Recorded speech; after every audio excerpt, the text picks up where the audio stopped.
ষড়যন্ত্রকারীদের গ্রেফতার করতে হবে।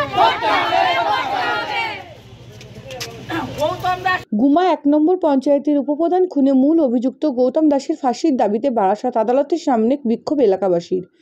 রবিবার দুপুর ১টা নাগাদ বারাসাত আদালতের সামনে হাতে প্ল্যাকার্ড নিয়ে বিক্ষোভ দেখাতে থাকে গুমা এলাকাবাসী। তাদের দাবি, গুমা ১ নম্বর পঞ্চায়েতের উপপ্রধান খুনে মূল অভিযুক্ত গৌতম দাসের ফাঁসি চাই। রাষ্ট্রপতি পুরস্কার প্রাপ্ত বিজন দাসের হত্যাকাণ্ডে মানবিক মুখ্যমন্ত্রীর হস্তক্ষেপ চাই। এই দাবিতেই মূলত বিক্ষোভ দেখাতে থাকে বারাসাত আদালত চত্বরে। আমরা বিক্ষোভ দেখাতে এসেছি গুমা ১ নম্বর পঞ্চায়েতের উপপ্রধান এবং শিক্ষক বিজন দাসের হত্যাকারীকে উপযুক্ত শাস্তি দেওয়ার জন্য এবং তার পেছনে যারা আছে তাদেরকে অ্যারেস্ট করার জন্য। যাদের নামে কেস করা হয়েছে তারা এখনও কেন অ্যারেস্ট হয়নি সেটাই আমরা জানতে চাইছি। মূল অভিযুক্ত গৌতম দাস তো ইতিমধ্যে গ্রেফতার হয়েছে। হ্যাঁ, তাকে তো জামাই আদর করে রাখা হয়েছে 10 দিনের জন্য অশোকনগর থানাতে। তাকে গত রবিবারে নিয়ে এসে নাটকের মঞ্চস্থ করা হয়েছে, নাটকের মোহরা করা হয়েছে, আর কিচ্ছু না। গুমাবাসীকে অন্ধকারে রাখা হয়েছে। না, ও যেভাবে নাটক করে দেখিয়েছে ওটা আমরা কেউই বিশ্বাস করি না। যদি 1 মাস ধরে ওই ব্যাগটা, পিস্তলের ব্যাগটা পড়ে থাকে ওখানে, তার মধ্যে অনেক ঝড় বৃষ্টি জল হয়েছে, ওই ব্যাগটা কেন এখনও চকচকে পরিষ্কার রয়েছে?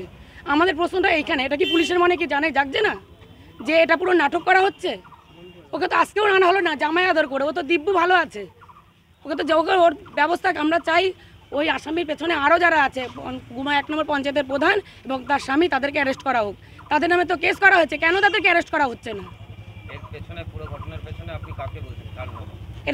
এটা ঘটনার পেছনে পুরো পঞ্চায়েতের প্রধান এর মধ্যে দায়ী এবং পঞ্চায়েতের প্রধানকে অ্যারেস্ট করা হোক। এটাই আমাদের কথা।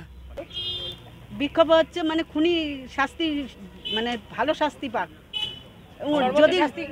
যদি পুলিশ প্রশাসন না দিতে পারে তাহলে পাবলিকের হাতে ছেড়ে দিই। খুনের বদলে খুন, ফাঁসি হয় না বলছে, কিন্তু তাহলে খুনের বদলে খুন।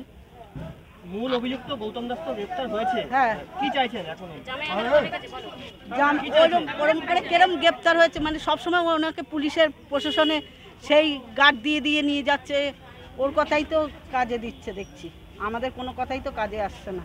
আপনারা কি এখন গৌতম দাসের ফাঁসি চাইছেন?